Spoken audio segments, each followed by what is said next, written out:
The year 2017 marks the 100th anniversary of the Russian Revolution, a decisive turning point in world history. Deep marks on Russia, China, and the world can be felt even today.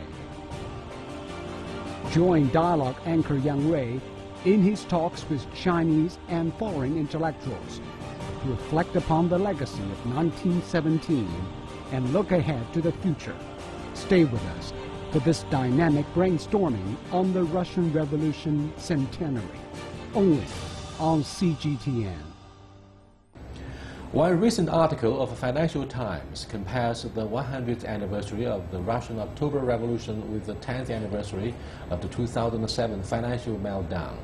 The author says, communism and liberal democracy have both declined in the wake of the Cold War and under the impact of globalization.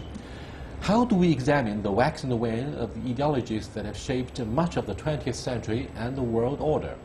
Will Russia under President Putin emerge as another Soviet empire to challenge the U.S. primacy in an age of multilateralism? Does China's road of modernization have to follow the Western therapy on our social and economic governance? To address these and other issues, we are pleased to be joined by Tao Wenzhao, Senior Research Fellow with the Chinese Academy of Social Sciences, Harvey Zordin, Research Fellow with the Center of China and Globalization, and Professor James Ray from California State University in Sacramento. We shall also speak to Pavel Falkenhor, Russian defense analyst via satellite. That's our topic. This is Dialogue. I'm Yang Ray.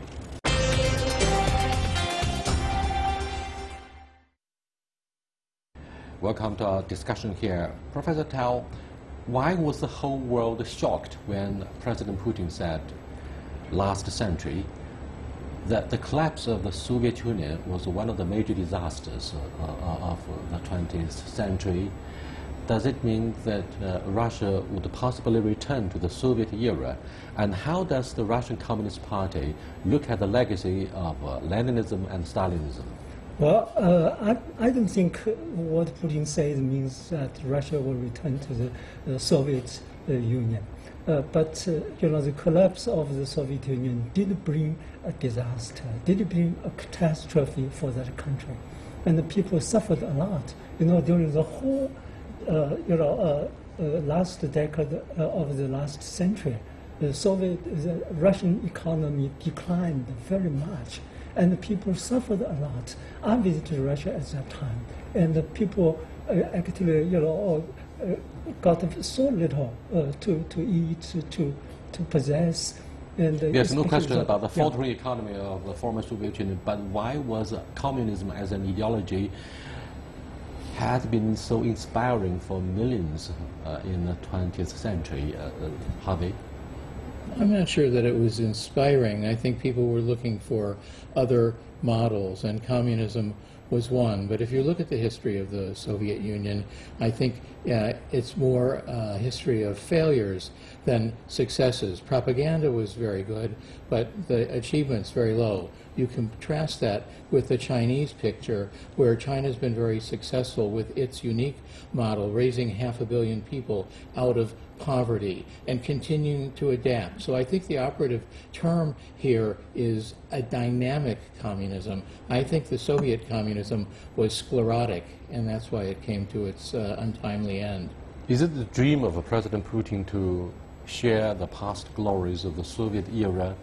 After all, he said the disintegration of the Soviet Union was a major disaster for mankind.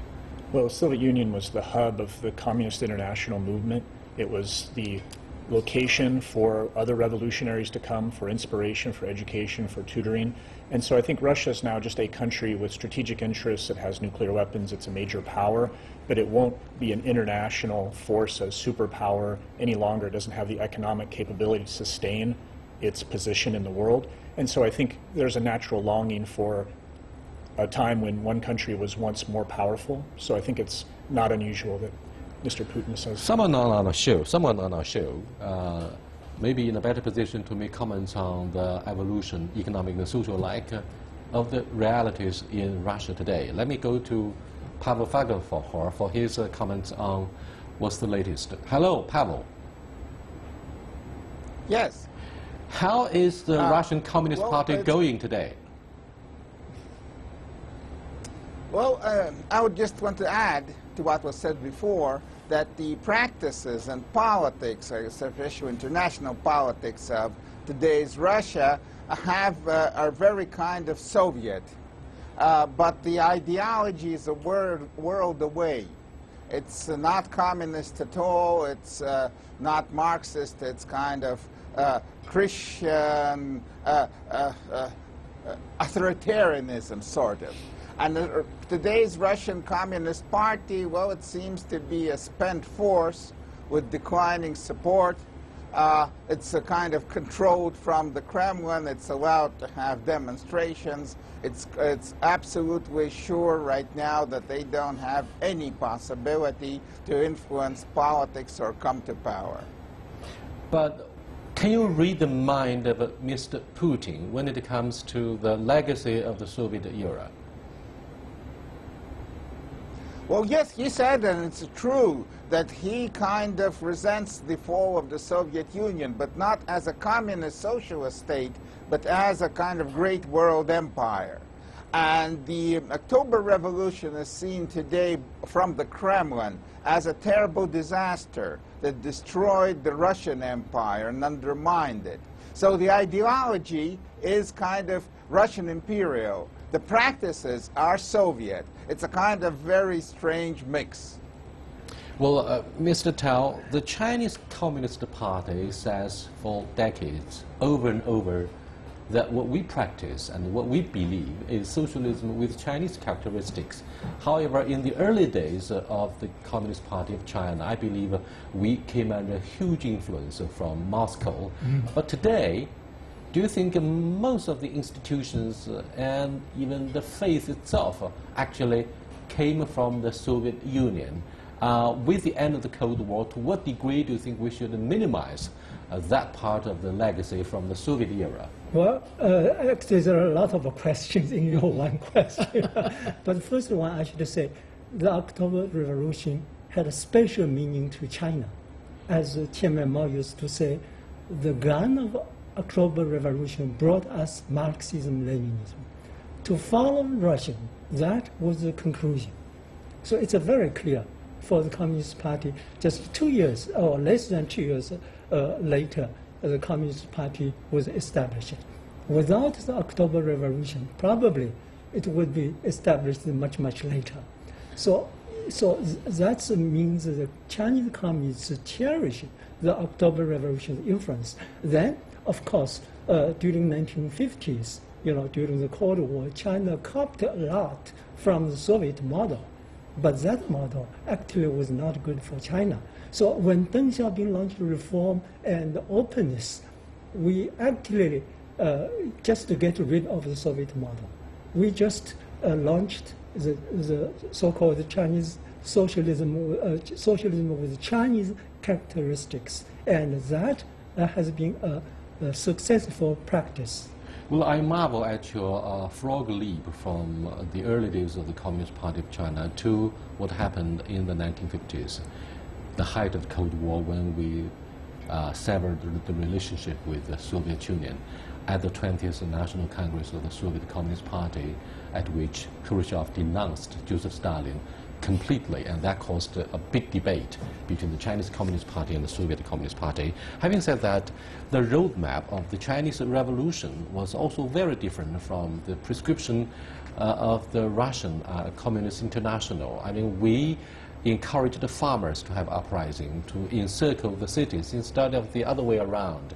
In the Soviet Union, Joseph Stalin and his mentor Vladimir Lenin encouraged industrial workers to hold uprisings. So what do you think of the differences between the two different modes? Well, it's ironic that Karl Marx anticipated socialism and communism would evolve out of the advanced industrialized societies, not in primarily agricultural societies, which Russia was with some industry and China with almost none. And so I think Mao Zedong's contribution to the socialist thought is bringing in, of course, guerrilla warfare, and also bringing in the peasant movement. And I do think there are parallels in terms of the destruction of the previous dynastic feudal period in Russia in 1905 and China in 1911, and then this period of conflict of different ideologies competing before the 1917 revolution. In China, that's all the way till 1949, when the communists in both cases win power. So I think there's a parallel circumstance inspired by the Russian Revolution and then applied to the Chinese circumstance. Mr. Tao, why did Dr. Sun Yatsen, founding father of the Republic of China and the 1911 revolution, raise the slogan of aligning the Nationalist Party with Russia, workers and the farmers? Yeah, that's a very important question. You know, before the October Revolution, progressive Chinese intellectuals, including the revolutionary leader Dr. Sun Yatsen, all looked to the West, especially to the United States, for leadership and for inspiration. You know, including Li Dazhao, including Chen Douxiu. They were all founding members of the Chinese Communist Party. Yes, at the yes. First National And Congress especially of the CPC. when in early 1918, President Woodrow Wilson released the so-called 14 points plan at the U.S. Congress. Actually, those intellectuals were encouraged very much. But the Paris Peace Conference totally disappointed those intellectuals. And then they turned from the West to the Soviet Union, to Russia, to the Soviet Russia, and including Dr. Sun Yatsen, because he thought that the learning from the West, learning from the United States did not bring success. But the Soviet Union was also part of the West, wasn't it? I mean,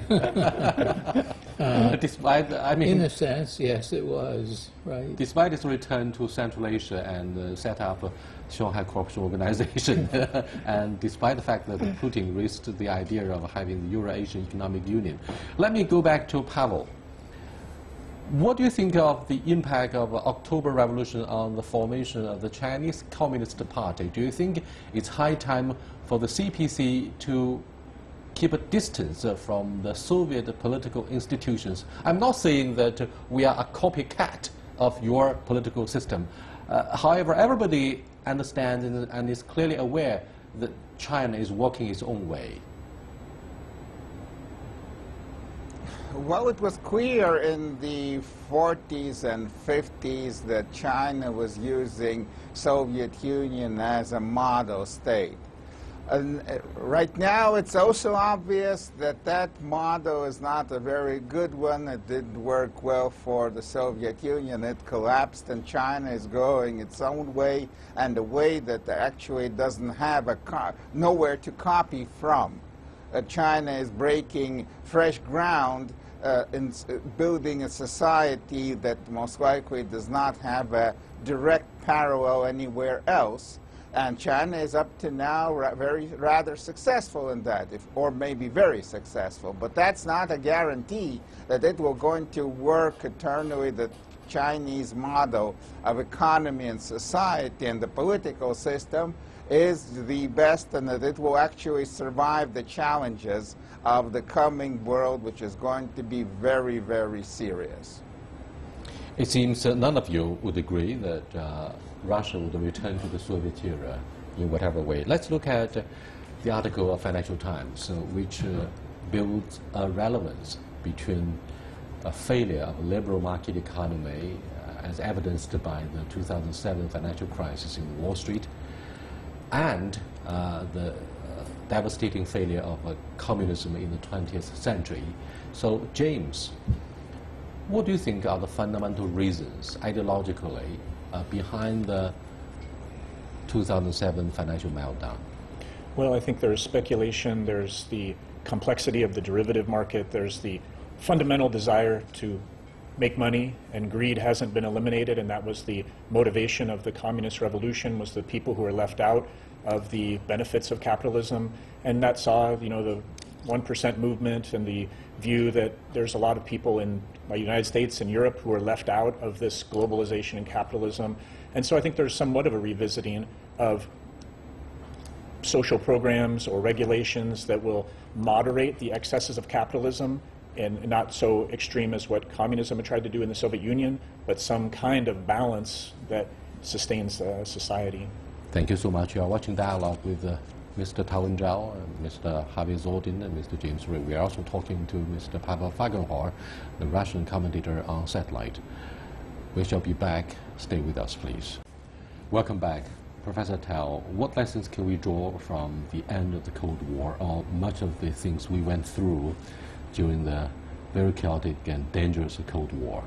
Actually, people are still discussing what lesson to learn from the end of the Cold War and the collapse of the Soviet Union. And even in the United States, there are different views about the Cold War.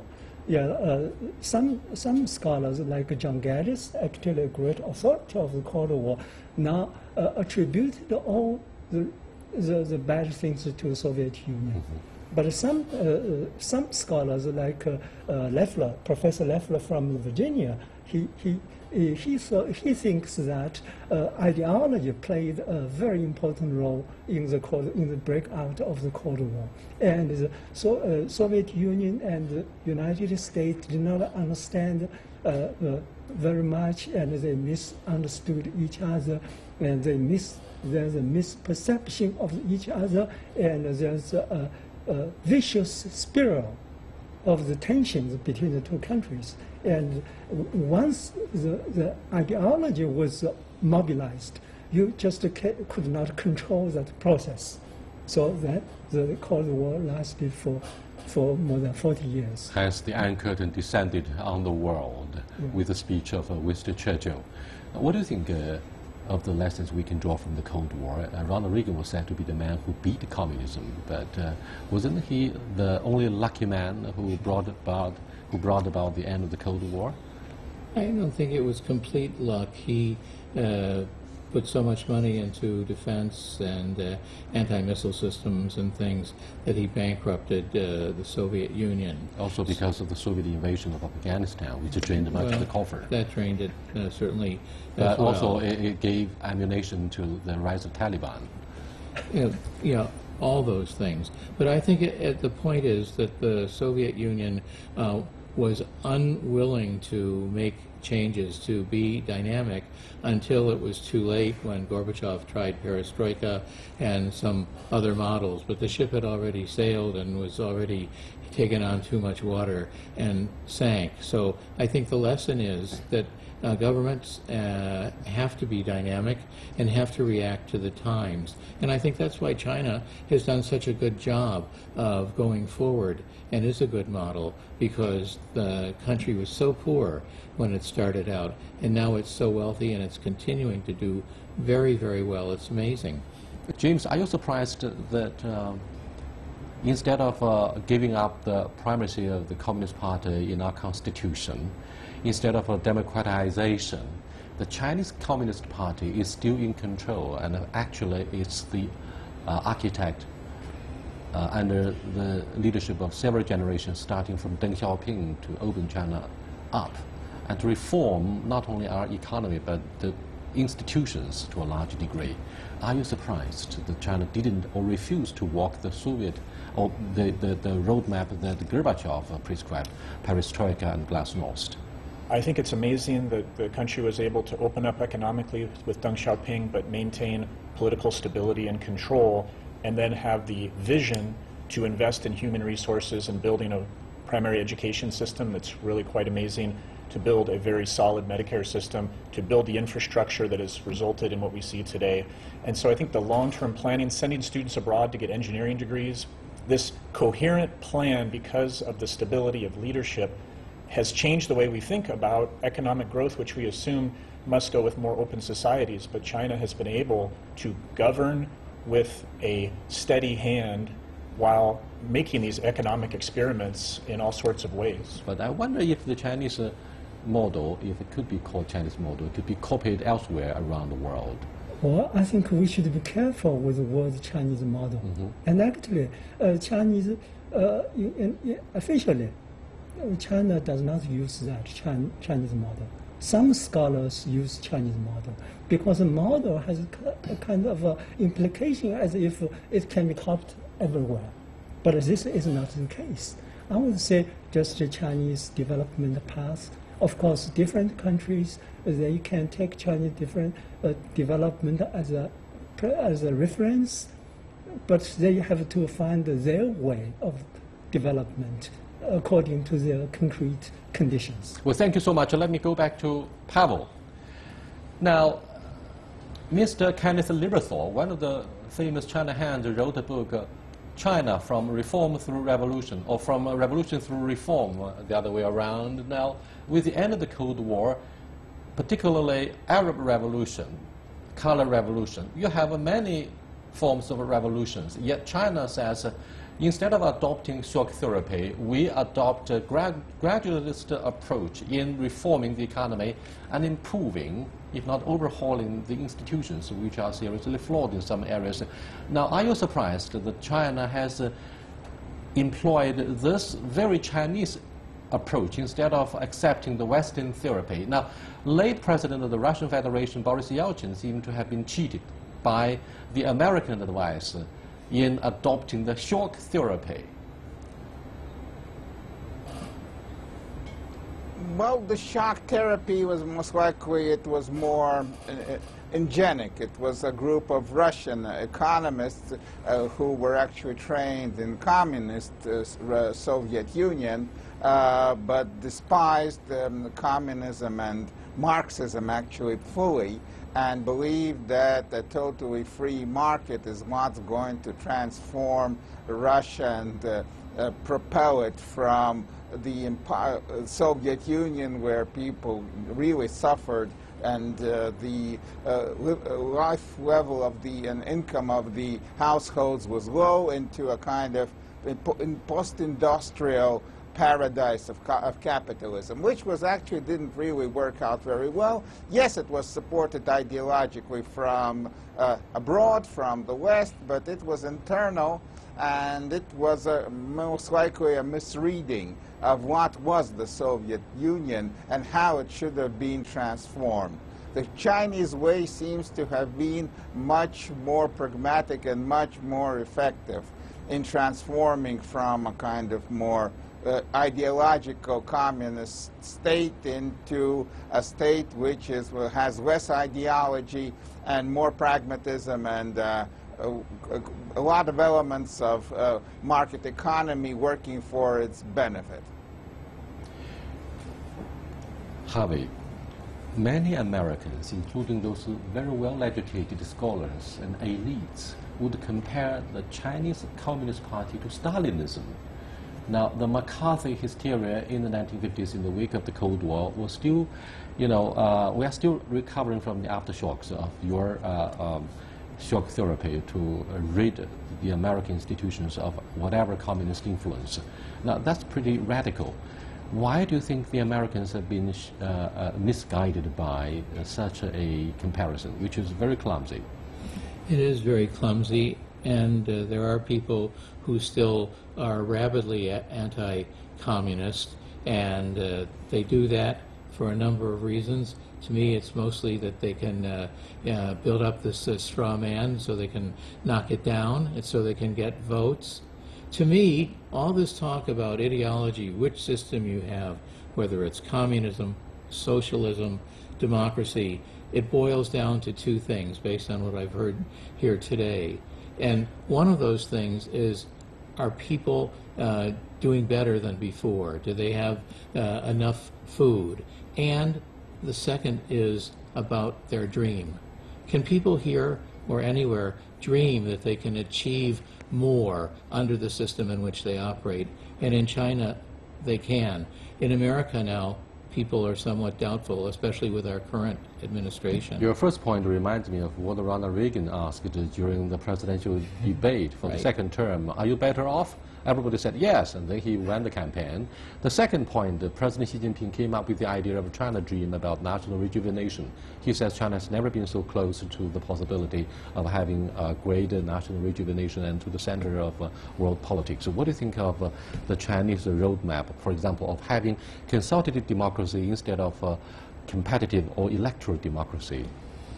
Well, that's a good question. I think the evolution, we see comparable one-party democracies in countries like Japan and Singapore that could be useful models for China in maintaining stability that is well received by the public and maintains the economic priority. So I think the success that has occurred over the last 30 years makes people have great optimism about the future, as was mentioned. And then the challenge is how to sustain growth that provides jobs, provides increasing wages, and that's a challenge of global capitalism that every country will face, and I think that will be the challenge for China in the next 10, 15 years. Your understanding, Mr. Tao, about China's political institutions. Now, Deng Xiaoping stopped short of mentioning political reform any longer after the tragedy and incident in 1989. But it seems without sufficient reform of the political institutions, we will not be able to live up to the high expectations of the economic restructuring. The two things must go hand in hand to at least promote the efficiency of our governance. Well, we use different terms. Mm-hmm. We use the building of a social legal system and democracy instead of a political reform. Or to improve the ruling capacity of the Communist Party. Yeah. And strengthen the so-called people's representative system. Mm-hmm. Yeah. So we use different But terms. is the National People's Congress China's legislature or China's parliament? Do you think our National People's Congress, the law-making body, should be compared to the Western parliamentary politics? Of course, there's a difference. Mm-hmm. Because in China, Communist Party is the leading force. We don't have any serious opposition parties in Congress. But you do have factions within the party, and they're constantly debating. So it may not be out in the open, but I think there's a full, robust discussion and debate about important issues. Yeah, our late Chairman Mao Zedong said, 党内无派千奇百怪. Even within the Communist Party, we have many various factions. Isn't it strange if you don't have such factions? And we have democratic parties participating in ruling. President Xi Jinping would describe such factions within the party as interest groups, and he vowed to break up the monopoly by those interest groups. What do you make of the Chinese mode of reform? Well, I think the gradual process, of course, is a better alternative than when Gorbachev opened up so quickly and the collapse of the Soviet Republic occurred.